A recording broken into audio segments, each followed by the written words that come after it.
Getting laid off is a huge blow to your confidence. Both of us know because we've both been let go earlier in our careers, but we also learned how to quickly bounce back from it.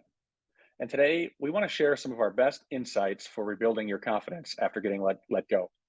But before we go too far, let's start off with some quick introductions. Stacia, you want to go first? Thanks, Doug. So, hi, everyone. My name is Stacia Gaskin, and I am an HR manager turned career coach. I have worked in corporate for, at this point, close to 20 years with about 10 to 15 years of HR experience. Working in various areas. I've been a hiring manager. I've worked with other hiring managers, and I'm excited to have this conversation with Doug because I know with the current climate, this is probably a very timely topic. So back to you, Doug. So I'd love to hear your introduction.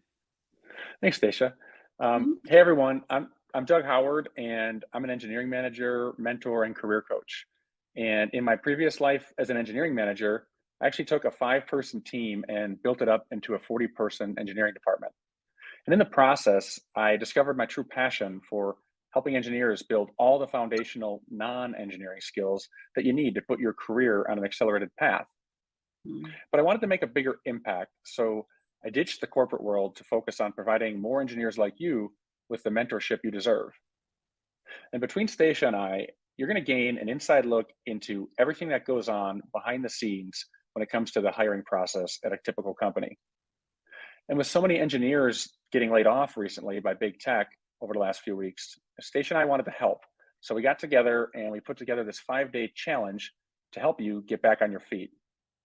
A quick disclaimer, we have never done a live go live like this before on LinkedIn, and we haven't had a chance to test it out as much as we wanted to yet.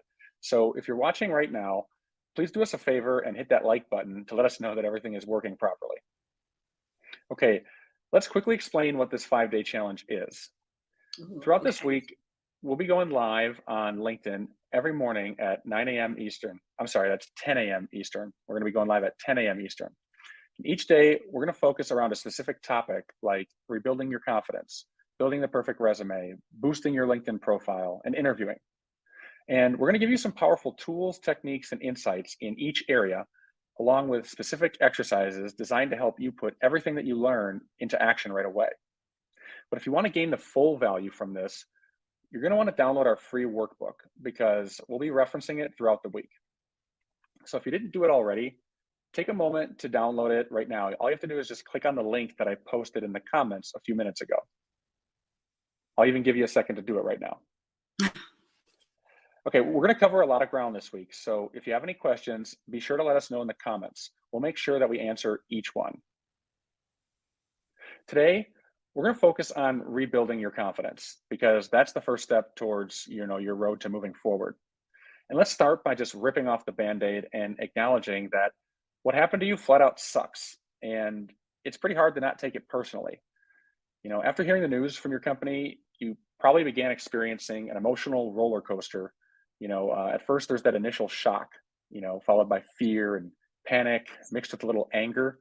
And it eventually transitions into feeling hopeless, helpless, and maybe a little unsure about your future. If you can relate to these feelings right now, let us know by hitting that like button. Okay, I don't want to dwell on these negative feelings for too long. I just want to point out that all these feelings are completely normal and natural, and it's part of the process. I call it an emotional roller coaster because it has ups and downs. But Mm. just like with a real roller coaster, once the car starts moving, you can't get off and you can't turn around. So your only choice is to ride it out and let it pass.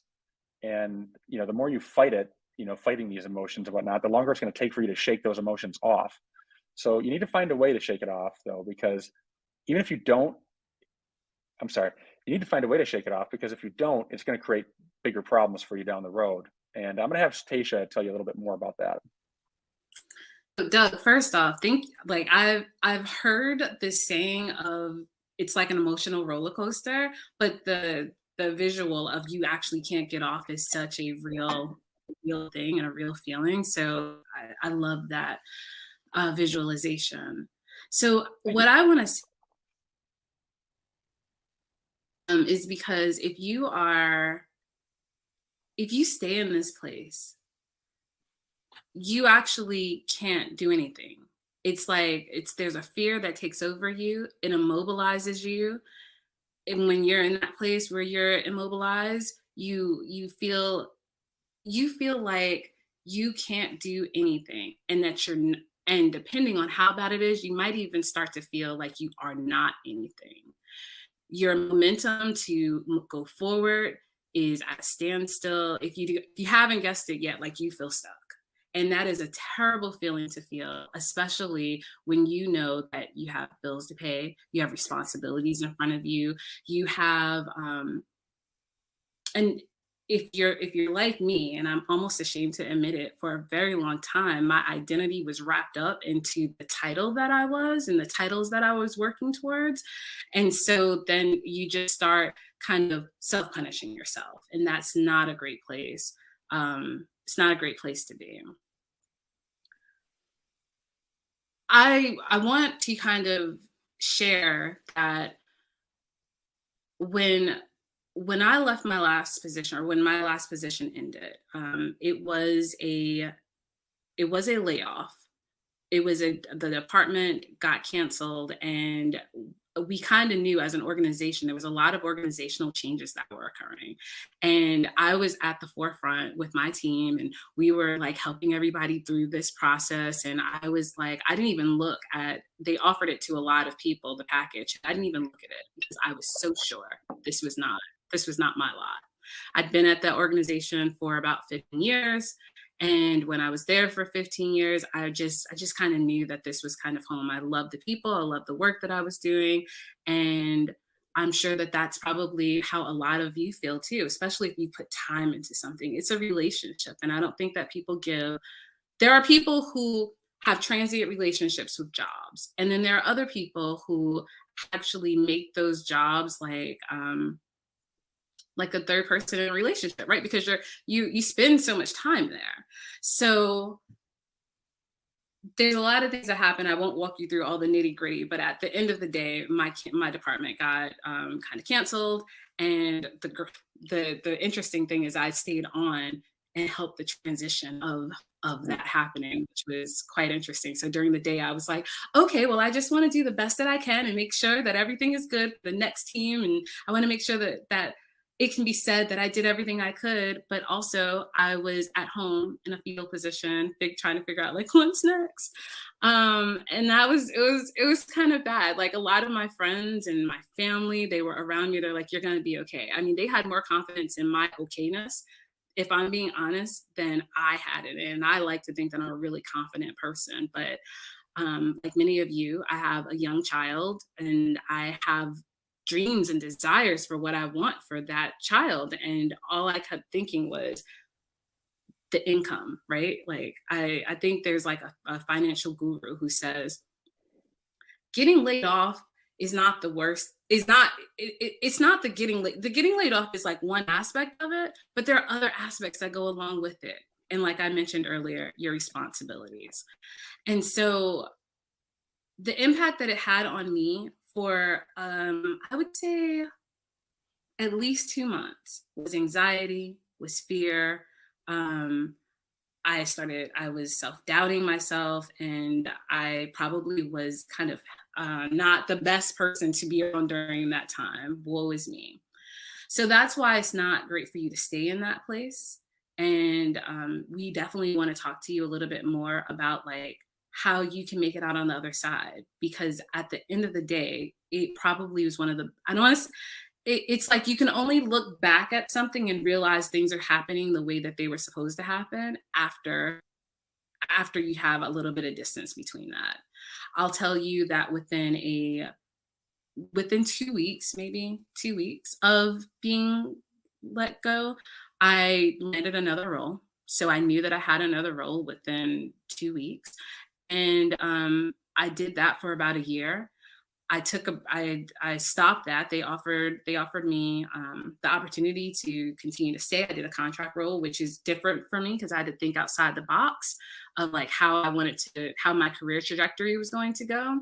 I leaned all the way into coaching, and that has been super successful and super fun for me. I've met great people like Doug, and I saw the light, right? Like, I saw the light, and opportunities if you allow yourself to move out of the space of stuckness and you kind of think outside the box, you might start visualizing and feeling and doing things that maybe you didn't even think that you were going to do, that creates a path that's even better than the road that you just left. So that's why I think it's a problem. That's definitely part of my story. And Doug, I'd love to hear a little bit about like your story.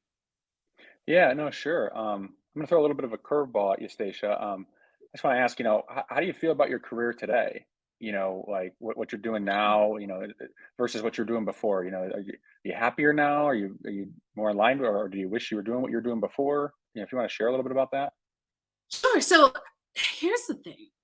I actually being being present and happy in my space, it has always been really important to me.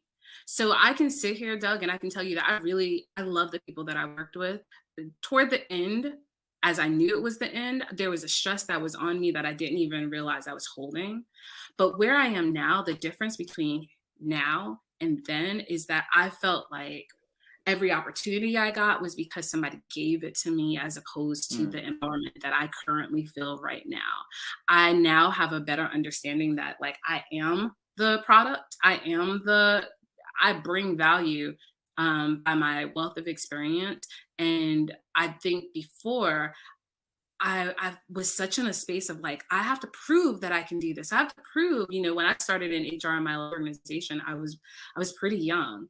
And I was young as opposed to the people who had been doing it for a lot of years. And so like I mm. I probably kept with me a lot longer than I should have this like desire to be like, no, no, I'll raise my hand, I'll do. But now I just feel I have a sense of empowerment that I wouldn't trade for the world. Okay, that's awesome. That's a great story. And I Thank you. asked because you know about my experience, and then I'll share about it in a second. But Yeah. it hurt really bad at first when I got laid off, Mm, but after I was able to shake it off and start moving forward, it's like flash forward, on the time frame now and then, everything is a thousand times better. And I don't think for me, and I don't think I would have gone on the path I've been on if I wasn't laid off. If mm, I made the cuts and it wasn't let go, I'd probably still be doing that job, and I'd still be unhappy. And even worse, I wouldn't realize it because I don't think I realized it when I was in it. And so I guess I'll tell you a little bit more about my story, just because it's kind of ambiguous. But I just want to say thanks again, Stacia, for sharing that, absolutely. especially with a large audience that we don't know. But we're sharing these stories because we because we want to help. Um, And so I don't think anyway, people talk enough about it, right? Like, I think, I'm sorry to interrupt, but I don't think people that's talk okay. enough about the fact that you almost go into this hole. You spent a lot of time being like, this is me, this is what I'm doing, all of this stuff. And then, like, It's part of your identity. everybody's so Yeah, quick to share their successes, but they don't want to share what they feel as personal failures. And that I think is important.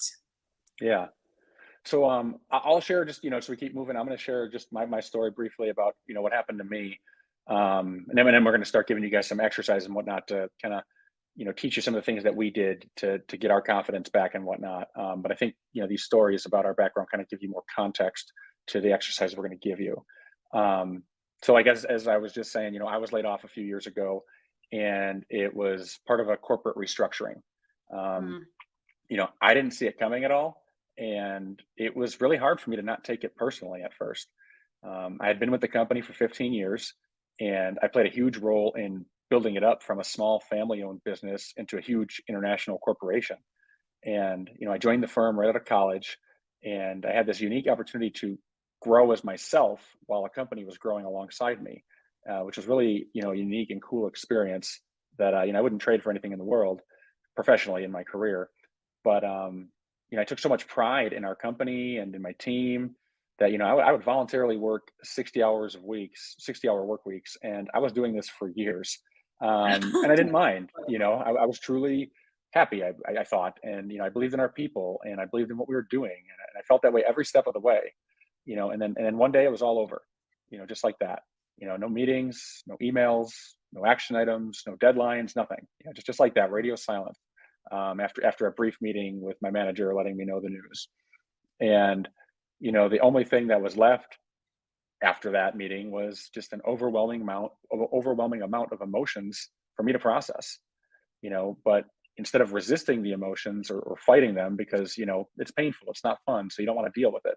It's easy to want to block it out, but instead of doing that, I didn't let myself. I faced them head on, and I did it by doing something that I've never done before that point. And I started keeping a journal. And I didn't really know much about journaling other than just writing down just writing down your thoughts. But so I didn't really follow any specific prompts or anything like that. I just gave myself one rule to follow. Whenever my mind was busy, I just wrote down whatever was on my mind, anything. And I didn't stop writing until there was nothing left for me to say in my head. And after a few days of doing this, I noticed something strange. All these overwhelming emotions I was feeling, like anger, fear, hopelessness, imposter syndrome, all these things, all of these feelings started going away quickly. I was no longer dwelling on what happened to me. The brain fog that I was having started to go away. And, this started to free me up to begin focusing on my future and my next steps instead of dwelling in the past. And, I'm going to come back to this idea in a few minutes and throughout this week.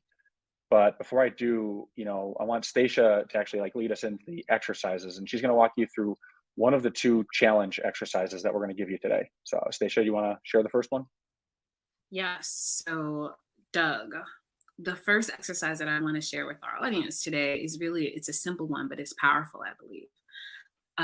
When you are let go from an organization, no matter what the reason, I tend to believe I have no backing. I don't have any statistics behind this, but I believe that for me at least, I thought could have done something different. What if I had done this or whatever. Like I said Hmm. very early, so much of my identity without me even knowing was wrapped up in this job.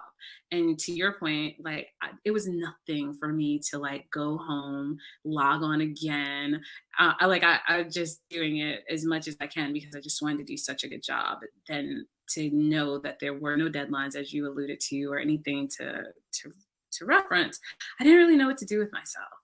And I started, the imposter syndrome is very real, and I don't think anybody who's telling the absolute truth really has never dealt with that. Maybe some people, but it's rare, I think. And so I started being like, maybe I wasn't as good as I thought, and all of that great stuff. And one thing that Me helped, too.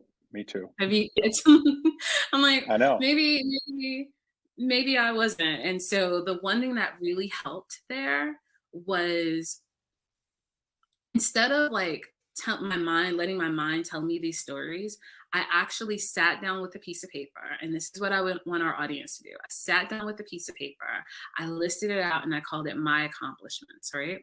Because you're going to have to tell your story. You're going to have to get good with interviews, and you're not going to, there's never going to be a time in between where you are now and the more time that passes between now where you left your job and where you are in your job hunting journey, that you'll be as fresh and knowing what did you do. So I took a piece of paper, I wrote down my accomplishment. And at first, it just kind of sounded like the bullet points of my job: manager, led a team, coached the team. I started just kind of listing some attributes there. And then I started thinking about the projects that I was on, because that's important. If you're a stakeholder in a project, you should list that down too. Your manager's accomplishments or your accomplishments, your team's accomplishments or your accomplishments. And when you start looking Hmm. at it a little bit more broadly and writing that down and referencing it, then you really can get a better understanding of not just what you did, what you actually accomplished in your role. And it's kind of like, for those of you who have an advanced degree or even a high school degree, at the end of the day, no one can take that degree from you. And that's how I feel the same way about your accomplishments. No one can take what you did from you. You actually did it. You built up skills. You built up skills, and you should acknowledge that you had a impact on an organization, and that should be acknowledged. And you should recognize that first and foremost if you want anybody else to recognize it. So it's almost like a brain dump. We have some prompting questions that will be in the workbook, but I listed my accomplishments. You can list yours, like things that I'm great at, like whatever it is, but it has to be like you have to, after you're done with this list, you need to look at it and say, good job. Because you might not be feeling like you did a good job right this minute, but you did. Um, and so that's why I think this is a really good like confidence booster. It's a reminder that you can kind of memorialize. And Doug, I Stacia, know could that you give you a oh, go ahead. go ahead. I was going to say, could you give a few examples of like the types of questions, we don't have to go through the whole workbook, but just what are some of the questions that are in there? Well, so for this exercise, it's the prompts. It's Okay. what did you do? Right? Like, so there's the first thing. And then I have the reminders, which I kind of alluded to just a minute ago. Like, remember, it's not just about like what's on your job description. A lot of people, being in HR, people when people would update their resume, they would always say, "Can you send me my job description?" Sure, but your job description is only the surface.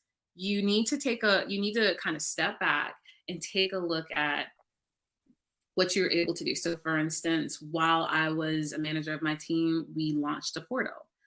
I would be remiss if I did not mention that. Did I technically add all of those things? No, I did not technically build a portal, but I was definitely responsible for a lot of the work that went in to make sure that that portal launched and it was enterprise wide, right? So you have to be able to understand that even the you take an initiative that your team had and then you break apart and see what you did to help your team reach that initiative. That's an accomplishment. So it's really like 2 or 3 bullet points, and it really just says, what did you do, what are your accomplishments, and a reminder that your manager's accomplishments are your accomplishments, your team's accomplishments are your accomplishments. Maybe if your manager did something, you can't say led this project, but you really can say oversaw this piece of this project to ensure XYZ. Does that make sense? Does that help? Yeah, no, that makes a lot of sense. And but before I explain the second exercise, I just want to encourage everyone who's watching. We have the exercise more outlined more thoroughly in the workbook, but if you're going to join us for the 5-day challenge, you're definitely going to want to do this every exercise, but make sure you do the first one because we're going to be coming back to what you Ah, do in this first exercise later in the week, and you're going to use that to actually build some tools for your job search. So don't go half in it on that exercise. You want to make sure you do that, take the time to do it, and do it right, and think about what you've done and your experience at your last job that you just left. Now that leads me to the second exercise, and by the way, thank you, Stacia, for going through all that. no Um, problem. so the second exercise, just before I explain it, a few minutes ago I told you about, in my experience, I used journaling to flush out those overwhelming emotions I was going through. And I want you to do the exact same thing with an exercise that I call clearing your mental cache. And it's really simple. Immediately after you're finished watching this video, immediately after, I want you to go grab an 8.5 by 11 notebook and begin journaling. But there's a specific way to do it. I want you to complete 3 pages of stream of consciousness writing in your notebook. That means writing about anything that pops into your head as you're writing stuff down. So maybe you're venting about frustrations that you're going through, or it could be weighing a problem that you're struggling to decide on. It could be your chores, your to-do list, your grocery list, the dream you had last night. Whatever pops into your head. Anything's fair game. And just the only rule is don't stop writing until you've completed 3 full pages. And then after you've done 3 full pages, and when you're finished, close it. Don't read it. Don't try to make sense of it. The sole purpose of this exercise is to clear your mental cache by dumping it into this journal and leaving it there. And I want you to start your first journal entry today, right after you watch this video. And from there, then I want you to do it first thing in the morning every day this week. So, if you tell me I don't have time to do that in the morning, Well, then wake up 15 minutes earlier because it doesn't take any more than that in the morning. And you want to do it before you go on your phone, before you watch TV, before you check your texts or anything like that. Just you want to do this first thing in the morning. So like have it handy, grab the notebook, grab the pen, and just start flushing these thoughts out. It's amazing how just doing this for a few days really helps you flush out these emotions and kind of get your headspace clear so you can start thinking about the future and what are you going to do next. um, I included a few more instructions on how both of these exercises work in the free workbook. So if you didn't download it yet, just click on the link in the comments below to download it, and that's if you haven't already. So if you have any questions on these exercises or anything we covered today, please let us know in the comments.